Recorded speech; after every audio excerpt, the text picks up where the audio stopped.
So yeah, that able to change off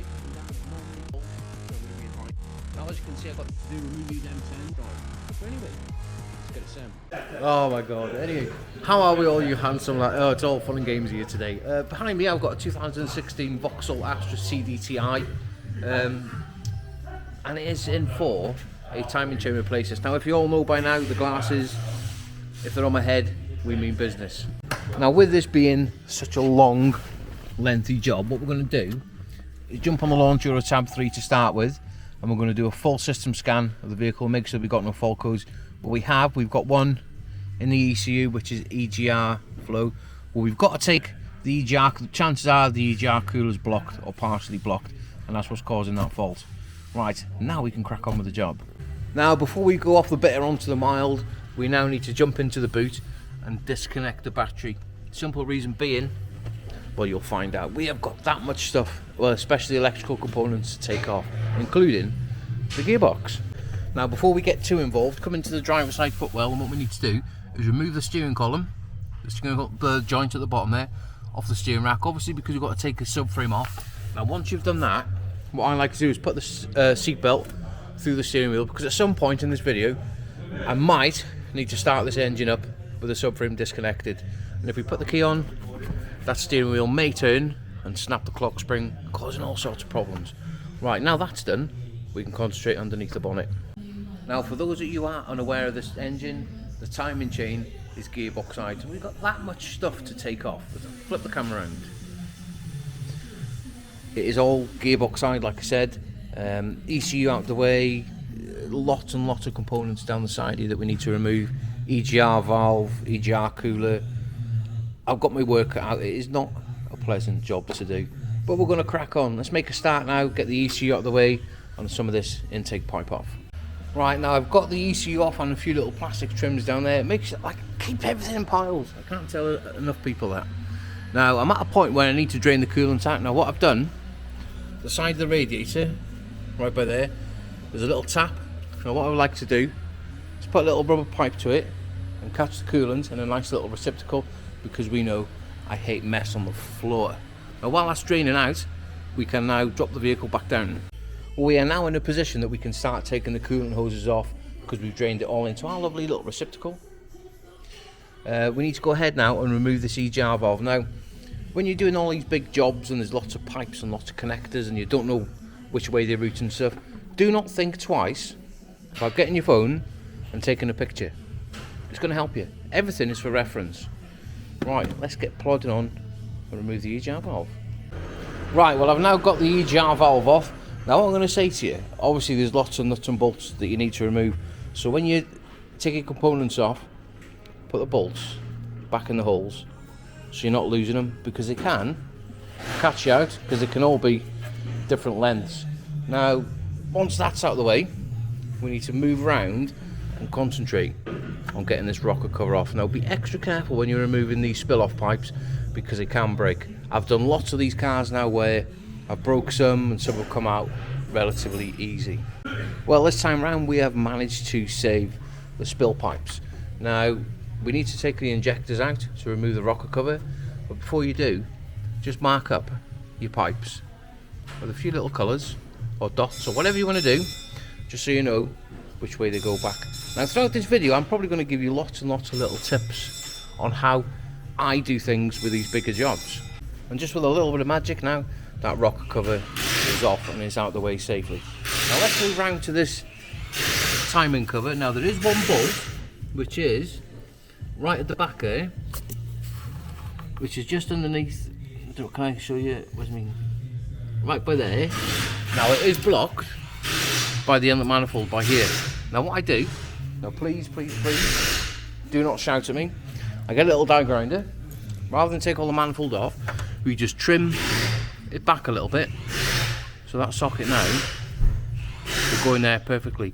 Now if you've done this already, you know that that bolt there can be a bit of a pain, and that is that side cover off. Keep your bolts in a nice little pattern, a bit of cardboard, so you know where you're taking them from. Now this cover can be a little bit of a nightmare to get out, but they have put a little 10mm Allen key there. You put a bolt there, and a bolt there with thread.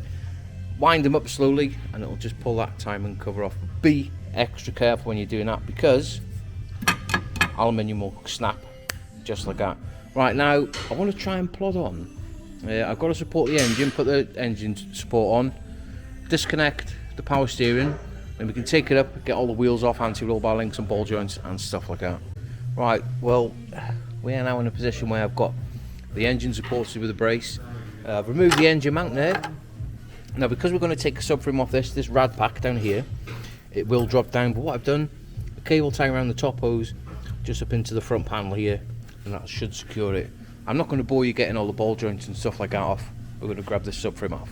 Right, we've now got the vehicle up in the air, the subframe off, which is down the back there. We've got the drive shafts out of the way, the exhaust off, which is lying down there. Now, ideally, I want to try and get this gearbox off and the sump off before I go home tonight. Now, I didn't really start this job till about 2 o'clock. Well, we're plodding on, we're getting there, aren't we? We're getting there. Right, lots of more stuff to take off. I'm not going to bore you, I've done plenty of gearbox removal videos. I'm just going to plod on and get it off. Right, well we have had quite a lot of progression, to be honest with you. We've got the gearbox off, which is down by there. We've also got the sump off, which is by there. And we're also letting that oil drain into a lovely little receptacle overnight. And while it's doing that, it is now the zoom function, 20 past 4. We haven't done bad really, considering I only started this job at 2 o'clock. I'm just gonna have a little bit of a tidy because you can't beat a tidy working area. Got some stuff off the floor, put some granules down because water did spill. I'm gonna put all my tools away as well. So yeah, we will see you again in the morning. Well, good morning people, we are back. This morning we've got to go ahead, we've got to remove the clutch plate, flywheel, and also the side of the lower timing cover as well. Right, I'm going to plod on because we've got still lots and lots of stuff to do. Ideally, I want this car boxed back off by the end of play tonight. Now with that flywheel out of the way, put everything safe and all the bolts by it, same as the clutch plate as well. So you're not rummaging for bolts when you're putting it all back together. Now this crankshaft pickup ring here, still getting used to this camera, pull it off and be extra careful with it because if that's damaged in any way, shape or form, this engine isn't started. So just put it nice and safe on a little rubber glove or something, just like that. Right, we can now go ahead and get this timing cover off. Now regarding this timing cover, to get it off, because it is bonded on, they are quite hard to get them off. They have put a 13mm bolt there, hook thread, and one there just above the starter, so you can wind them in and pull that timing cover away from the block. Now be careful with it being aluminium, you may crack it. Just please, please, please take your time. Right, now with that timing cover off, we need to get the engine timed up. Now on the crank here, I don't know whether you're going to see it. Let me zoom in. There's two little dots and a line on that pulley there that they've got to line up, and then we've got to drop the car down and put a locking pin in the camshaft. But before we drop this vehicle down, we need to actually lock the crankshaft itself. Now you need to remove the alternator belt, the crankshaft pulley, and then you need to get this timing tool. And there's a little nipple right at the top there, which I've marked it red just for you to see it a little bit better. Now that tool slides into that hole up there like so, and it bolts onto the crankshaft. Now whenever you're using timing tools, I say it in all my videos, make sure that everything is nice and tight. Right, now let's get this camshaft locked up. Now what you need is that tool there, and that slides in just to the back of the camshaft. Now what you have to do, especially if the chain has slipped a little bit, I'm going to try and do this with one-handed, you have to get a 22mm spanner on the camshaft, just by there, and just move the camshaft a little bit. Now that pin now should just click in like so. You can do it one-handed. Right, let's get this chain Rooney off. Let's get around to getting this chain off. Now we're going to start with the tensioner. We're going to put a little drill bit in the tensioner just so we can take it off. Now the reason why these chains fails like I do is because these tensioners they haven't got a gasket on them, and it lets the oil flow back overnight, causing that first initial rattle and start up. Now that's off the way, it's pretty much very simple to do. All these pulleys have got to come off, and the camshaft gear as well, that's got to come off, held on with some 13s. And there we have it. That is all them components now removed off that engine. We've got all the pulleys, timing chain guides, the chains themselves, all the gears, and we've gone ahead and we've cleaned that engine down and made it look like brand new. You've got to have everything clean, everything. Right, let's get all these let's get all these brand new parts fitted to this engine.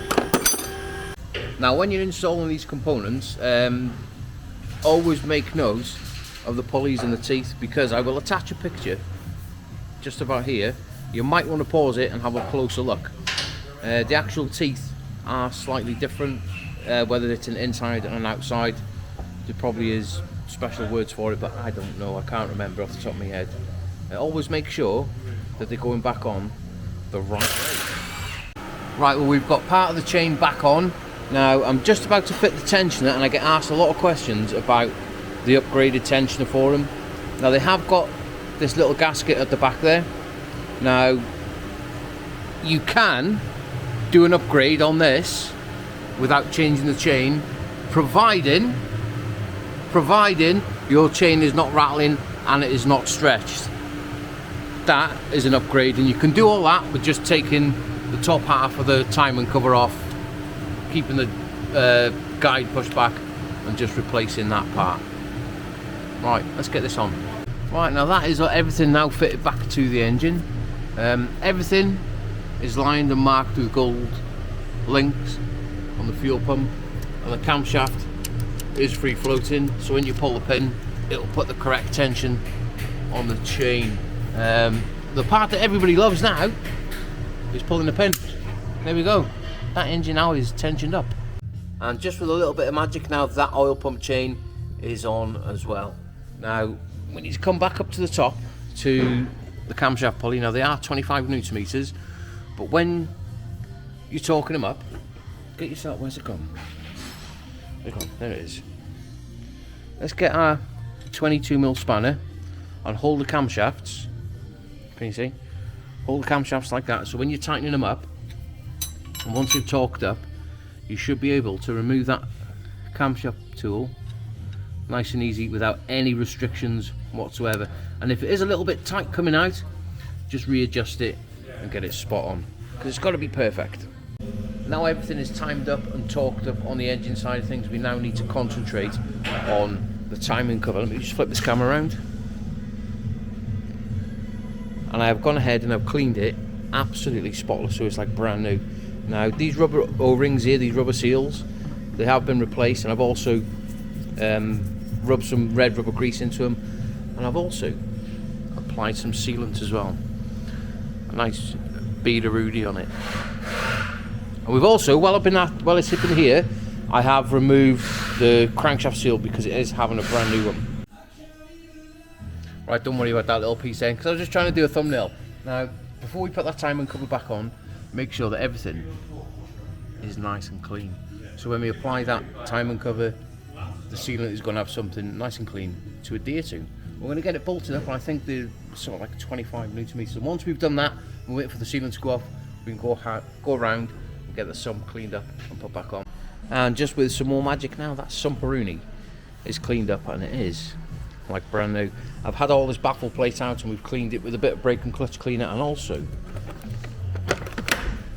a little brush as well, just to get all of them little nitty gritty areas. And that is the block all nice and clean as well. I've done my best to get in there, make sure that everything is absolutely spotless. Right, let's get this, well, I'm going to leave this sump now probably about 3 or 4 minutes, just let a bit of a skin go on the sealant, and then we can get it applied. Well, we have made quite a bit of progress. We've got the gearbox back on now. Before I go any further, I want to come round and get this upper timing cover on. Now I've put oil in it, I've spun the engine over by hand many times to a point where it has taken the tension out of the chain, it's filled the tensioner up, I always like to do that by hand. Now, this upper timing cover, if you are not careful with it, especially in these corners here, by there, oh, this zoom function, we love it, don't we? Yeah, you have to put quite a bit of sealant back on there because it will leak in these corners down here. Right, I'm going to get this put on. Let's move around now to the rocker cover side of things. Now make sure that every surface is nice and spotless, and we're just going to blow them injector ports out, injector holes, ports, whatever you want to call them. And we're also going to be fitting a brand new rocker cover gasket to it as well. Beautiful. Once that rocker cover is fitted, now we need to move around to putting the injectors in. Now, something that I do like to do when I'm carrying out my repairs and stuff is a little bit of preventative maintenance. Now on the injectors, we have put a little bit of liquid moly, glow plug and injector grease, and we're also putting Zoom brand new copper washers on the injector as well. Right, let's get them chucked in. Well, I kind of got carried away. This car now is all back together. We've got some fresh coolant on it. The subframe is back on. We've yet to connect the tracker ends and anti-roll bar links and stuff. We've got some fresh coolant in it, if I haven't mentioned it already. Now, we're going to get on the key and give this car a big wind over. Now, before we have the engine started and running on its own, we're just going to disconnect the injectors, let the oil pressure build up again, and also some pressure in that fuel rail. Now think back to the beginning of the video where I said put the seat belt through the steering wheel, because I might need to start it with everything disconnected.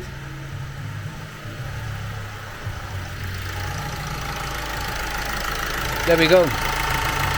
We are now up and running, absolutely perfect, with no fault codes other than that TPMS light on. Right, now with that car running, I'm going to leave it ticking over, and we're going to get it up to temperature, make sure the coolant fans are coming in, get the oil nice and hot, and make sure that we've got no leaks around where we've disturbed. But yeah, while that's getting up to temperature, I'm going to carry on putting all the subframe, anti-roll bar links and stuff like that back together, and all the plastic trims on. But yeah, hope you've enjoyed the video, and I'm sorry it's a little bit long-winded, but that's what goes into this sort of job. Anyway, let's get it assembled.